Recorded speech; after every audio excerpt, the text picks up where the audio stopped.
Hello, and welcome to the first Grindexp Hearthstone podcast. This podcast is going to be dealing primarily with card mechanics and was inspired by an article on HearthstonePlayers.com.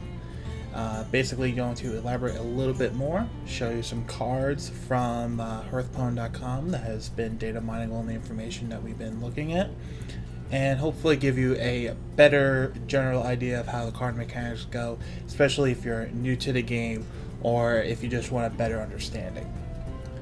And with that, let's move on to the first one, which is armor. The best way to think about armor as a temporary shield for as long as you have the armor that protects your hero's life points. The armor can actually be very good in some decks like druids and warriors, and has a wide variety of uses, not just protecting your hero. So for an example, Grush Hellscream's hero ability, pictured above, called Armor Up, can actually give you +2 armor on your character every turn as long as you have 2 mana crystals for it. So if you, say, get 3 turns of it off and your hero doesn't take any damage, you'll have +6 armor plus your life points.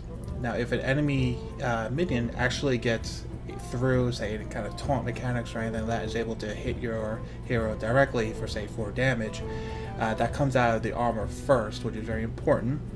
And so you'll still have 2 armor left plus your life points, which is very good and can help you live longer or stall depending on where you are, board or card advantage. Moving on to the next one is Battlecry. Now, Battlecry is a very interesting mechanic because of its basically its play speed. If you've played other card games, as soon as the minion hits the table, Battlecry goes off. There's virtually no way of stopping it, as far as I know. Very few things interact when things are summoned, but the Battlecry has to go off. So, for instance, the 2 cards I picked are Nightbane and Faceless Manipulator to kind of demonstrate how the mechanics go. So, for instance, Nightbane comes out, deals 3 damage to an enemy hero. Very straightforward and simple. When Faceless Manipulator comes out onto the field, you basically choose any minion to copy, and you copy it. Now, for instance, if you Faceless Manipulator a Nightbane that's already on the field, whether it's yours or your enemy's, you do copy it, it does become a 5/4/4, but since the Battlecry only happens on summon, you do not get to deal 3 damage. So you have to make sure what you're picking, especially if you're going for an effect, will actually happen after the Battlecry effect goes off. So play wisely. Now in Hearthstone, when you summon a minion, it has summoning sickness. Basically, you have to wait 1 turn for your minions to attack. With Charge, the next mechanic, your minion doesn't have to wait. It can attack directly that turn, it can attack the hero, or it can attack a minion, whatever you want, of course following other mechanics such as Taunt or anything like that. But it's very powerful. It usually tends to offset the attack or the life of the card, but there are many good ones in there, especially when you combine them with enrage mechanics or taunts. It can be a very powerful card mechanic if you play it right. Now, Choose One is a very subtle mechanic, but don't let that subtleness affect your opinion on it. It's also very strong. Because, for instance, Starfall, choose 1, deal 5 damage to an enemy or 2 damage to all of them.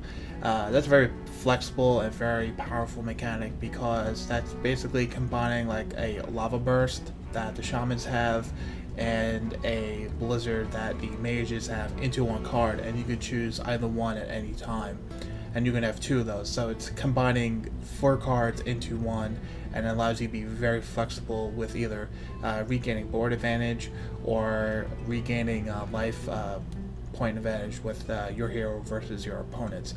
All the Choose Ones may not be strong, but just the sheer flexibility of them and letting you do a lot within the span of a fewer turns than your opponent is immensely powerful.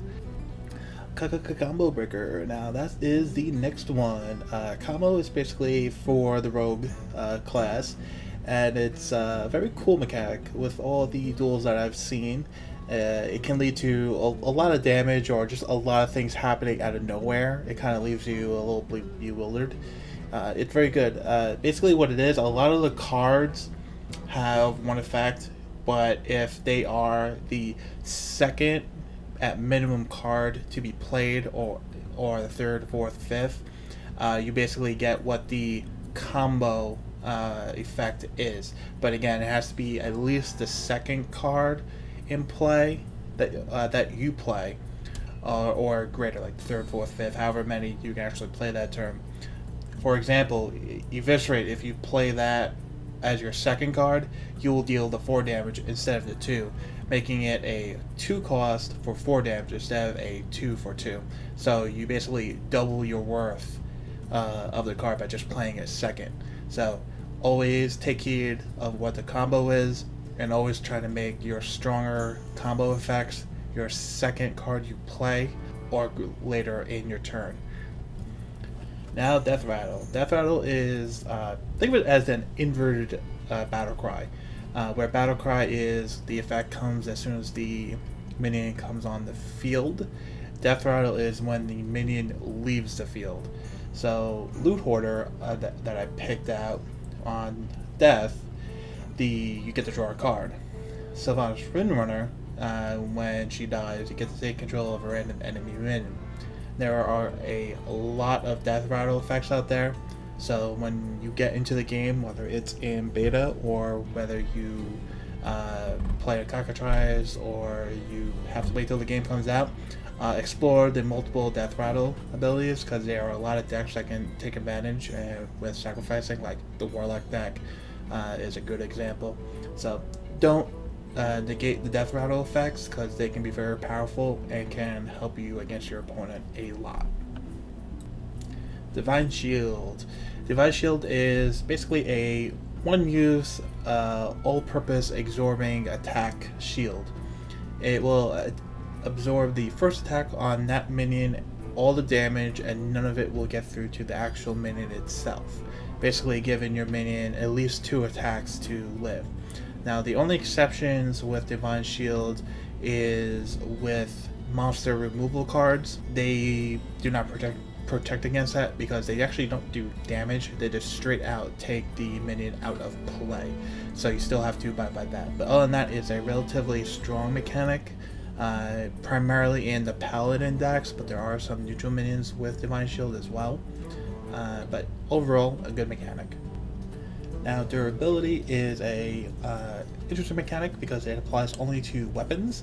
The best way to think about it is it's your weapon's life points, and when you swing with your weapon, you have to take 1 off the durability.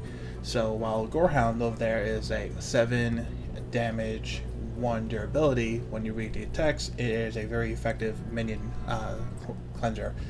But also, on the other hand, Harrison Jones over there, if you happen to summon him with a enemy's weapon in hand, you can get a lot of cards drawn depending on the durability left on the weapon. There is also other cards such as Upgrade, which will give your current weapon +1/+1, letting you get that 1 extra swing off, giving you that 1 extra durability and also 1 extra attack. Durability is something that you really have to pay attention to with weapons and what you use and how you use them, because if you use it wrongly, you're basically wasting the weapon and the mana cost from the turn that you summoned it. Enrage. Release your rage. Good old Argyle. Well, that's good. Make him a card. Enrage is a simple mechanic. Basically, when your minion takes damage, they go into Enrage. So the Amani Berserker, when he gets damage, actually increases his attack by 3. So if he takes 1 damage from, say, a mage's hero ability, or if you are trying to actually work with the mechanic with, say, an Elven Archer that deals 1 damage to anything, you can make it a 5/2, or if it takes 2 damage, it's a 5/1. Now, the only thing you have to keep in mind with Enrage mechanics is that if the minion is healed to full, it basically negates the enrage and goes back to its regular stats. So that 5/2 or 5/1 Armani Berserker, if it's healed to full, will drop back down to a 2/3 minion. So just keep that in mind when you're using these enrage cards, and try to keep that in mind when you're using your heal abilities or other minion effects as well. Freeze and Frost. Now these are two very similar, almost one and the same mechanics. If you freeze something, it becomes frozen for the next turn, whether it's yours or your opponent's turn, depending on what card is played and what is targeted. So, for instance, Frost Nova freezes all enemy minions. So you freeze them, and then when you end your turn, it becomes your opponent's turn. They are now frozen. They cannot attack, but their effects still go off. That is very important to keep in mind for not only your opponent, but also for you. On the other side, Icelands, if you have two of them in your hand at the same time, you could theoretically play one, freeze a character, the enemy hero, and then you could play another one to deal 4 damage to it, because now that you have freezed it, it is now frozen, and now the other effect will apply, dealing 4 damage to the enemy opponent. Overload. Overload can be truly overloading if you don't respect it and play it right, but if you do it right and don't play too many cards at once, it can be very effective. The best way to think of how overload works is a pay a little now, pay a little later for the mana cost of the card. So Lava Burst up there is a 3 mana cost for 5 damage, but on your next turn, which is how overload works, you lose 2 mana crystals to play that turn, but they come back the next turn. So that Doomhammer is a very effective 2/8 with Wind Fury, so you can effectively deal 4 damage every turn for 4 turns at 5 cost, but again, the next turn you lose 2 mana crystals to be able to do so. So Overload, which is all Shaman decks, is actually a very strong mechanic. It's very subtle, but you have to play it right, because if you play too many cards at once, you basically leave yourself starved the next turn, and then you're basically 2 turns behind. So just have to be careful with it, but it's actually really strong, and again, pay a little now, pay a little bit later. Who wouldn't love that? Secrets. Naughty secrets. Now, secret cards are very interesting, but more so very fun cards to play. It kind of puts your opponent on edge because they don't see what the card is. They just know something is waiting for them, and they may have to waste a lot of cards to try to figure out what it is to play around it. Now, again, when you play a secret, it goes face down, and you're basically just setting a trap for your opponent. Whether it's when they summon something or they attack your hero directly, that's what secrets are made for. Now, there's a couple of things that you have to know with secret cards. Now, secret cards are considered spells, but when you play them, it is considered playing a card and not casting a spell. That comes into effect with some minions that make the distinction between casting a spell or playing a card, as well as when the effect triggers, it is called activating, and also you can have multiple secrets out at the same time, but you can only have one of each secret on the field. You can't have duplicates. And the last thing you have to keep in mind with secrets is the order they are triggered. That has been confirmed is basically your first secret played, and then your second, third, fourth. Yes, you can get that many on the Cockatrice Duel. I've had 4 at the same time. So you really have to hope, alright, if there's like a Rock Biter coming out, which gives +3 attack, and you really just want to nullify it, you have to hope that your first secret to be triggered is a counter spell and not a spellbinder, even though getting a 0/1 or 1/1 minion up to a 4/1 for basically nothing ain't so bad at all. So you have to keep in mind the order which is triggered, and keep in mind if you're working them with minions, keep that in mind as well, as far as how they actually work. Silence. Good old librarians. Silence is a strong mechanic, probably one of the more stronger ones out there. Basically what it does is it could take a Ragnaros or Baron Geddon and turn them into a straight minion for the cost. Basically just strips the text off the card, no effects, no abilities, just the attack, the life points, that's it. It is also permanent. There are a few ways to get around it, as far as like maybe just bouncing the minion back to your hand and resummoning it next turn, But other than that, there's no real effective ways to get around it. So if your minion becomes silenced, you pretty much just have to deal with it. It's also recommended, at least by me, to have at least 1 or 2 in your deck just for that, just in case. Unless you're going with a early beatdown type deck where if it gets to the late game, your deck will thin out, won't be able to handle it. But other than that, just have to watch out for the silences. Aren't played too much. Don't have to worry about the mechanic running over your deck, but you still just have to be careful for the Iron Beak Owl or Spellbreakers out there as well, and Priest-Sec in general. So just keep that in mind and be wary. Spell power. Now, spell power is probably a more overly complicated mechanic than it should be. Hopefully, they'll figure out a way to really streamline it to where it's a little bit simpler and straightforward. But here are the 4 general rules you can go by. In the case of direct damage, it basically just adds onto the damage straight. So, Lava Burst, which does 5 damage, with a spell power of +2, will now do 7 damage total. In the case of AoE like Blizzard, where it does 2 damage to all enemy minions, with a spell power of +2, will now deal 4 damage to all enemies. In the case of a card that says deal 2 damage to 2 random minions, it will still add 2 damage to the original 2 on the spell that you played, equaling 4 damage to 2 random enemies, because it is still direct damage to 2 random enemies, but it's still specified.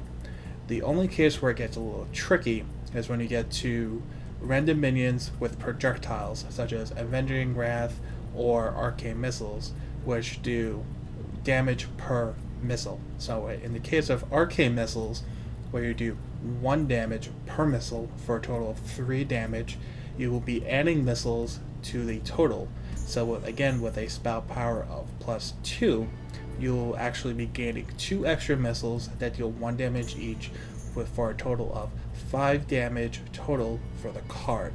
So you have to read your cards and you have to understand how they work with spell power to get the maximum effect out of them.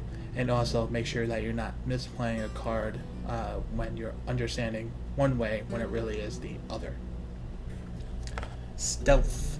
Now, stealth can be a very handy mechanic, especially if you want to hide your bigger minions for a turn and keep them safe while they have sleep sickness and before they can attack, like Molten Giants or Mountain Giants or any of your really big hitters. What stealth does is essentially makes your minion untargetable by effects or attack until they attack first. Kind of think of it as like an imp-in phase in World of Warcraft.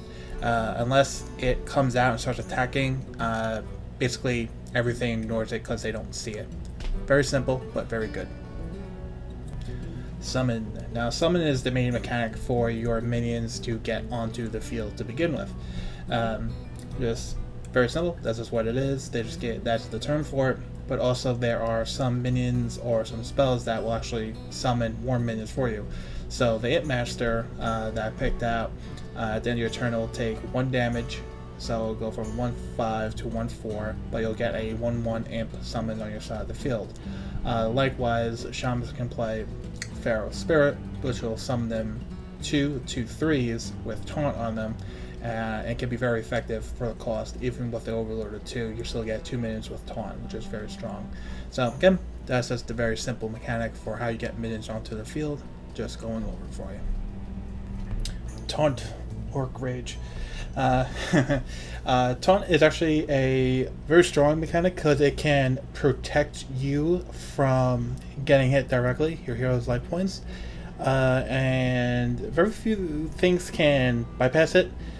Basically, the only things that can bypass taunt are enemy spells and certain hero abilities. The mage's hero ability, the priest hero ability, and the hunter's hero ability, I think, are the only ones that can actually bypass taunt, along with the aforementioned spells.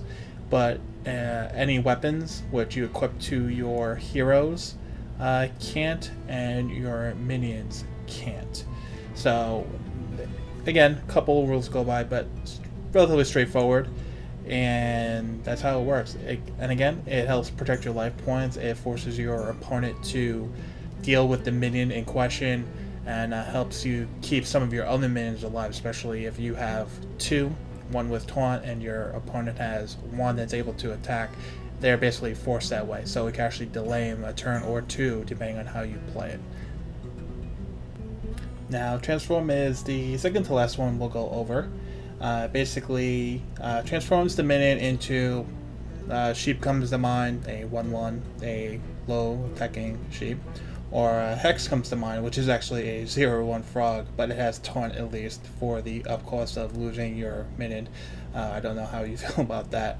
It's a very simple, basically turns it in. There aren't too many cards that have a transforming effect on them, but it's a fun way of either getting rid of a minion or just being able to deal with the board situation at hand.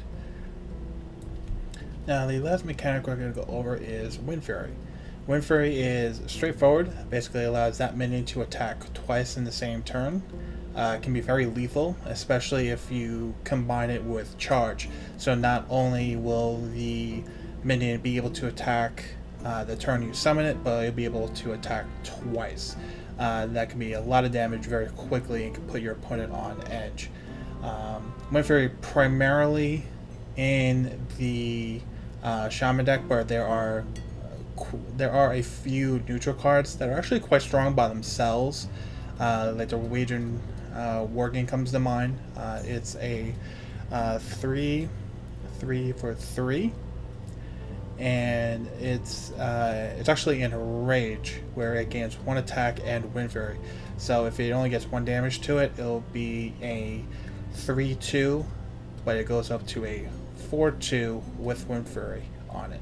So that's actually very strong. It can deal 8 damage on its next turn. And again, if you, like I said back in the Rage, if you combine that with if you play a mage where you can just ping it on your turn with your hero ability with dealing 1 damage, or use an Elven Archer in the same turn to deal 1 damage, it's actually a very good combo for relatively low mana cost.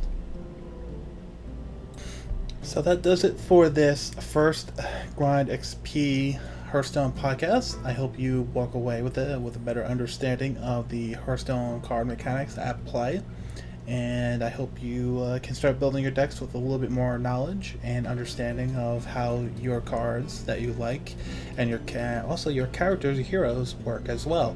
So just enjoy, as always. Like, comment, subscribe to the channel for further videos. If I said anything you think is wrong, leave it in the comments and we'll double check it. The Bubble Hearth gang over there, I'll reference with them in any kind of post. But other than that, enjoy, and we'll see you later.